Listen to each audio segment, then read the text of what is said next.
The door of no return remains open as our naked feet glide over rocks that carried our ancestors to waiting ships, along sandy beaches with slips that had seen better ways, waves that rocked the boats that locked the passengers below deck. As though human and humane were disconnected in this hideous game of capture and carry, ferrying human cargo in ships that splintered families and enslaved a generation as though people could be separated from their souls. The door of no return looks back at the Atlantic Ocean with tears in its eyes. No arms to wave goodbye as thousands try to escape neck and leg chains, carrying tribal names as strapless purses to pass on to their young if they managed to survive this tumultuous ride inside the wooden whale, where time was paralyzed by the future it saw. An America where Africans traveled far yet received the short end of a stick repeatedly, as kings became pickers of cotton and queens naked playthings. The Middle Passage soon handed its baton to Jamestown, where precious cargo reached its ground and became less valuable as whole became 3/5, with 2/5 dismissed as being black, reduced math facts to inventive fiction as men and women were undressed for auction blocks, no hats, no socks, bared teeth.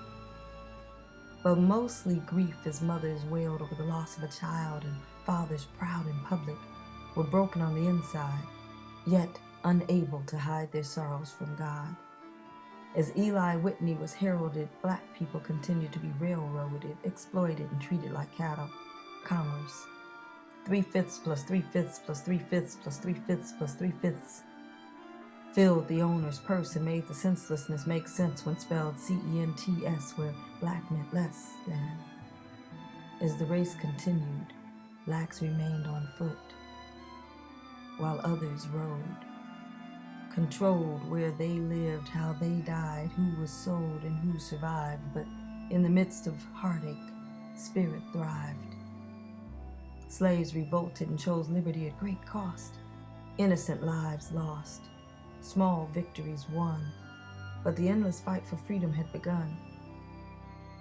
Frederick Douglass began to run the North Star paper, which cried truth from its pages, while Harriet Tubman ran people through stages of outrageous miles of underground, going from lost to found to freedom above ground, dropping invisible chains with each step, only to find Dred Scott waiting at the other end. No citizenship, my friend. It is still the color of your skin, you see, not until 1963, when emancipation proclaimed us free, could we begin to think of being all we could be. Not until Booker T. Washington and the Tuskegee Institute, a salute to education and equality of minds. The Harlem Renaissance followed behind, where literature and art was celebrated and explored. Langston Hughes and Audre Lorde, Countee Cullen and Claude McKay. Black voices with much to say about knowing rivers, ancient dusky rivers, or festering raisins in the sun.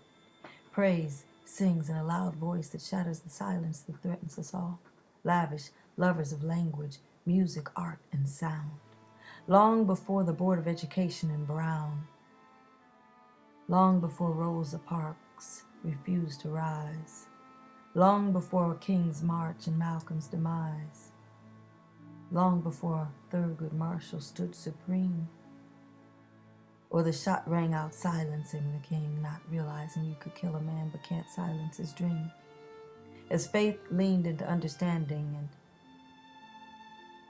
history churns forward,